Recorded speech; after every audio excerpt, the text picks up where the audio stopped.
All right, mixing a little football here. College is what I'm being told. The sport that Rico killed. Kenny, music.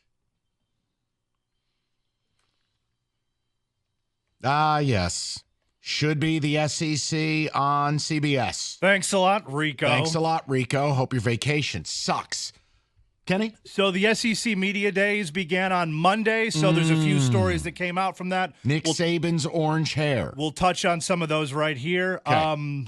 So the SEC Coordinator of Officials, John McDavid, weighs in on the Texas Hook'em Horns gesture situation. He's going to basically approach it like an unsportsmanlike conduct. Oh, come on. Please, But really? it's going to be ruled as an unsportsmanlike conduct. It should be a penalty. Based on those criterias, though. Based on, does it affect the game in a gross kind of a way? So I think essentially it's going to loosen it up a little bit. So it's not, if you do this, if you're taunting somebody or if it grossly affects the outcome of a game, which tells me that it's not illegal across the board anymore. Why can't we just have taunting? Oh, my Seriously. God. These guys are grown-ass dudes. They're making money. Horns down is a Oh, problem. my Lord. It's like the one time when Edwin Baker shushed the Big House crowd and got 15 yards. That was Like, ridiculous.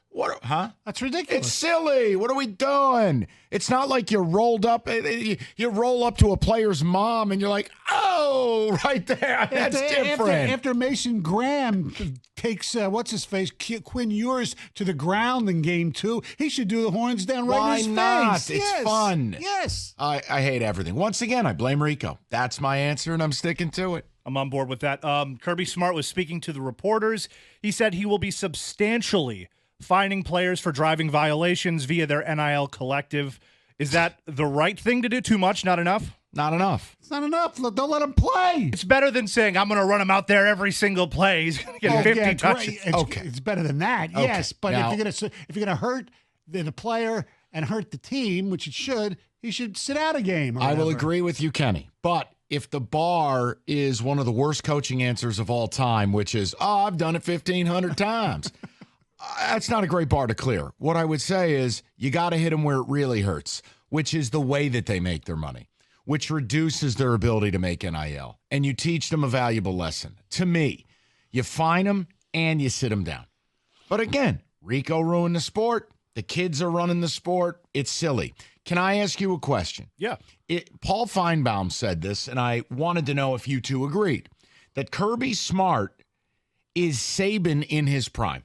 That Smart, in his 40s, could have a 20-year run of being Nick Saban. Tony, I'll let you answer this first because coming from me, it's not going to mean anything. I think it's right on. Okay. I mean, if he has no other, aspirations, maybe to even go back to Alabama or something like that. But 6, 7, 8 titles is what we're talking about in a 20-year span. If they can recruit the way they've been doing it, look, there's no guarantee they're going to win the championship all the time, but he'll certainly make the playoff practically every year. Okay. Kenny, your answer is yes? Yeah, my answer would be yes, not just because of, the back-to-back natties, but just because of what you said, the way he's recruiting. It seems like, he's always at the top of the recruiting list, and 5-star, 4-star, 5-star seems to just be, in the vernacular of Kirby Smart. I think the big thing, too, he's getting quarterbacks, not only, one messiah, but he's stacking quarterbacks so that they end up finding one every turnover. And let us not forget they had Justin Fields. Yes. But even now, it was Carson, Beck, and Vandergrift. Beck beat him out. They lose Vandergrift. They go out and get They 2 more lost 5-stars. They lost the other Jake kid who went to Washington. What was his name? Wait. Eason. Yes. Yeah, Jacob Eason. Yeah, that's right. God, nerd. Sorry, my bad. Speaking That's of okay. Georgia quarterbacks, Carson Beck basically spoke out about the car issue and says, obviously, about his Lamborghini, my car is fast, but 100% I don't drive like an idiot. That just tells me he's not a culture fit here at Georgia. No, my problem is, how does a college quarterback buy a $500,000 car? Even if he's making $1 million a year, let's factor taxes in, plus his agent. I'm Carson Beck for Athens Lamborghini. Okay. Again, it's a $500,000 car. But they give him a demo. I quit. Rico, again. I hope you get diarrhea. You ruined this sport.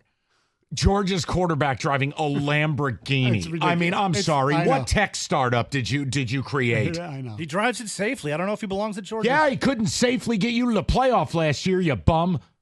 Anyway, the last thing that Kirby Smart had to say was, and this was in jest, he was just joking around, saying that he wishes he could get some of that Dan Lanning NIL money. But my question about, let's go to Oregon for that matter. Do you think taking the Mike Ilitch approach will translate to title or titles? Yes.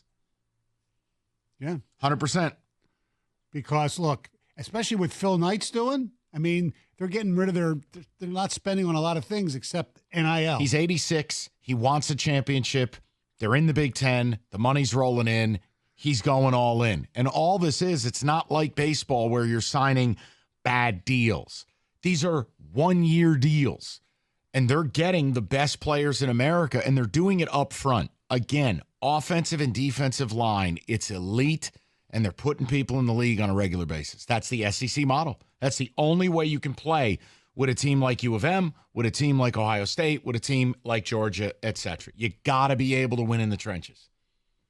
And another note on Oregon. I know you guys are big uniform and helmet people. The Oregon Ducks are bringing back their retro O helmets. Are you guys a fan of that? Yes. Love. The Danny O'Brien era with the Donald Duck on the sleeves. Yes, 100%. I love that. I love that duck. It's a great logo. I mean, again, not everything has to be modern and greed-driven. College logos used to be fun. Yes. It's a joke. You brought up Nick Saban earlier. I guess he picked Texas and Georgia for the SEC title game. Any issue there? No. Not until Milroe shows he can throw the ball. It's just where I'm at. You mean you're not going with your powder blue boys? Nah, they'll break my heart. They'll be just good enough to lose a big game, and Kiffin will do something totally ridiculous. He's not wrong. I mean, Texas is loaded, man. No. And I don't think they're going to run the SEC or something silly, but like in a 1-year span, I because they're bulking up front too. Very much so. Very much. It's funny that you say that, though, because Saban also said that they wouldn't run the SEC. I guess a lot of people in the media and a lot of fans are saying, they've run every conference they've been in. They're going to run the SEC. They've never been in a real conference. Big deal. The Big 12, it hasn't been real in a decade. The Big 8, self-explanatory. Right. The Southwest Conference, or back when they were independent, please. They've never had to play in the SEC. They've never had to deal with the Big 10. They've run every conference. Remember how I got made fun of in Continuum for saying Texas is back? It's because they're never back. Never. Another funny note on Nick Saban. I guess he was not allowed inside of the venue to start because he didn't have his credentials on him. And he said basically when asked about it on, I think it was Get Up this morning, why did that happen? He said, in 17 years, I've never gotten asked for a credential once. This was the first year that he got locked out. He's Nick Saban. 100%. He's the GOAT. Can you imagine being the mall cop who keeps Nick Saban on SEC Media Days? Like Paul Blart stops you. Really? I'm Nick Saban. I'm not even trying to be mean about it. He's one of the most recognizable faces in college football for the past, for decades now. In sports. Can I ask a question? Yeah. Do you think Vanderbilt's credentialed for this, or would anyone know if they just didn't show up? I don't think anybody would notice. No. It's probably on one of the days where nobody's there. They stick them with. Northwestern has at least won the Big Ten, has at least had a few magical seasons. Why does Vanderbilt exist? Free win. Because, ask Rico. It's because of the. Because the school presidents and shut up. Go sit on the beach. Their football program supports the crazy basketball configuration of their floor. Kevin Stallings. Yes. All right. That's about enough Vanderbilt talk for today. That is. Thank you very much. College Football Blitz.